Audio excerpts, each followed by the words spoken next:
नमस्कार दोस्तों, इस वीडियो में आप सभी का बहुत बहुत स्वागत है। पेश है आज की कहानी मसीहा। भला की खूबसूरत थी वो, मेरे घर के सामने रहती थी। खिड़की के पास से उसे घंटों निहारा करता। घर वालों के नाम पर कोई न था। जब से होश संभाला मामा मामी ही माता पिता के जगह मिले। उन्होंने ही बताया कि सड़क दुर्घटना में मेरे माता पिता चल बसे थे और मैं कार सीटर में बंधा होने के कारण बच गया। ईश्वर की मुझ पर खासी कृपा थी। मामा जी के घर कोई लाल पैदा ही नहीं हुआ तो मैं ही सबका लाडला बना रहा, बल्कि दोनों परिवारों की संपत्ति का इकलौता वारिस मैं ही था। ऊपर से इतनी खूबसूरत पड़ोसन। मेरा दिल बल्लियों उछलता। कई बार उससे बात करने की कोशिश भी की, पर वो नाक पर मक्खी तक न बैठने देती। खैर, लड़कियां टीन एज में खामोश सी हो जाती हैं, यही सोचकर मैंने खुद को समझा लिया था। इंटर की परीक्षा देकर आगे की पढ़ाई के लिए सेट के रिजल्ट का इंतजार कर रहा था कि उन्हीं दिनों उसके 10वीं की बोर्ड परीक्षा का प्रवेश पत्र आया। सेंटर मेरे स्कूल में पड़ा था। ये बात उसके पिता ने ही बताई और कहा कि मैं और आंटी जॉब के लिए जाते हैं, तुम ही करीना को सेंटर पर छोड़ आना। मैंने उस दिन उसका नाम जाना था।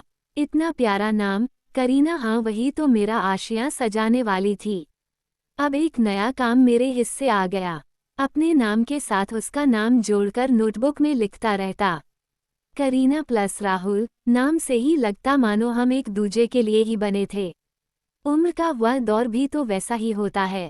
पहले के लोग गलत नहीं थे जो आग और फूस की दूरी बनाकर रखते थे। अब मैं अपनी बाइक से भी प्यार करने लगा था। उस पर करीना जो बैठने वाली थी, वो भी अजीब मिट्टी की बनी थी। चुपचाप आकर बैठ जाती और सीधी स्कूल गेट के अंदर चली जाती। वापसी में भी वही स्थिति थी। हाँ या ना के लिए भी सिर हिलाकर जवाब देती। मेरा बड़ा दिल करता कि एक बार उन हसीन लबों से अपना नाम ही सुन लूं। फिर खुद को समझा बुझा कर रखा कि ज्यादा की लालच में जो मिला वो भी ना छूट जाए। इस तरह हाई स्कूल की परीक्षाएं खत्म हुई और सेट का रिजल्ट आ गया तो मैं पढ़ने के लिए अमेरिका आ गया। अब पहली जॉब लग गई है तो सोचता हूँ मामा मामी से मिलकर करीना से रिश्ते की बात चला दूं। आखिर उसके पिता ने मुझमें कुछ देखकर ही तो भरोसा किया था, तो उम्र भर की जिम्मेदारी भी दे ही सकते हैं। ईश्वर ने साथ दिया तो साथ लेकर ही लौटूंगा।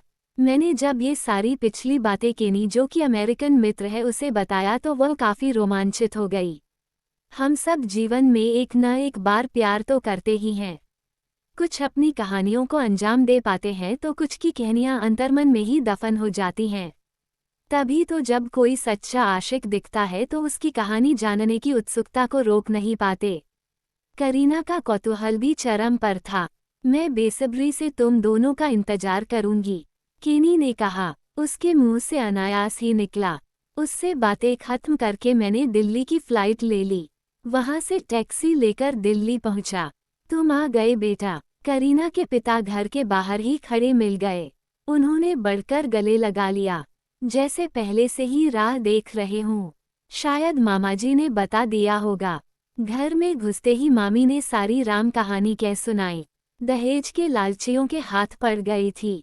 पता नहीं कैसे उसके पड़ोसियों ने पिता को फोन कर दिया और ऐन वक्त पर न पहुंचे होते तो जाने क्या हो जाता। चलो, बेचारी की जान बच गई। तब से यहीं रहती है। कहते हैं ब्याह के नाम से ही नफरत हो गई है उसे। इतनी बड़ी बात हो गई और मुझसे छुपाया गया। शायद मेरी पढ़ाई में बाधा न पड़े, यही सोचा होगा। भारी मन व धड़कते हृदय से करीना के घर में प्रवेश किया।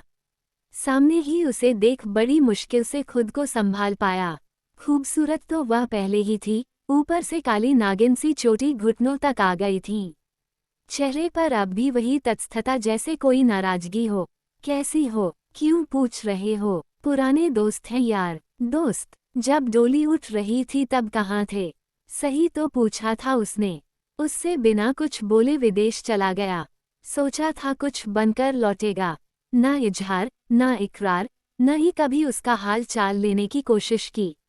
अरे बेटा, चाय पीकर जाना, कहकर करीना की माँ ने बिठा लिया। उनकी आवाज़ से तंद्रा टूटी तो करीना के हाथों की चाय पीने की ललक ने रुकने पर मजबूर कर दिया था। फिर अंकल ने बताया कि दहेज के भूखे भेड़िए कैसे नकाब में घूमते हैं, पहचानने में भूल हो गई बेटा। खुद कहा, एक जोड़ी कपड़े में बच्ची को भेजिए। हमें कुछ भी नहीं चाहिए पर बच्ची को सताते रहे। मैं तो मौत के मुंह से निकाल कर लाया हूँ इसे। केस ही ऐसा था कि तुरंत तलाक मिल गया है।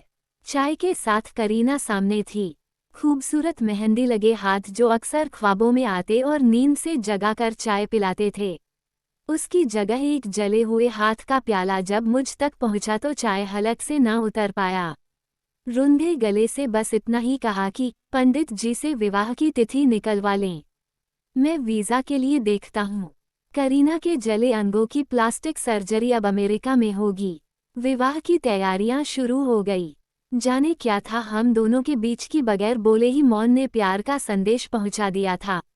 मेरे शब्दों की गंभीरता ने करीना के पिता को ये भान करा दिया था कि जो दुख उन्होंने अपनी बेटी के नसीब में लिखा था उसे हरने उसका मसीहा आ चुका है।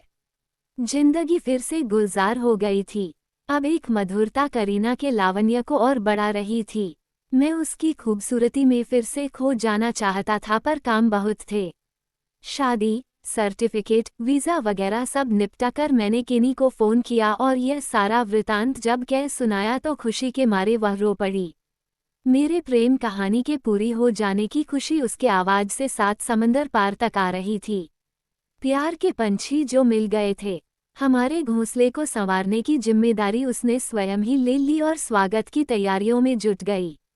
आखिर एक कुंवारे घर को नवयुगल के सपनों का संसार जो बनाना था। दोस्तों, ये थी आज की कहानी।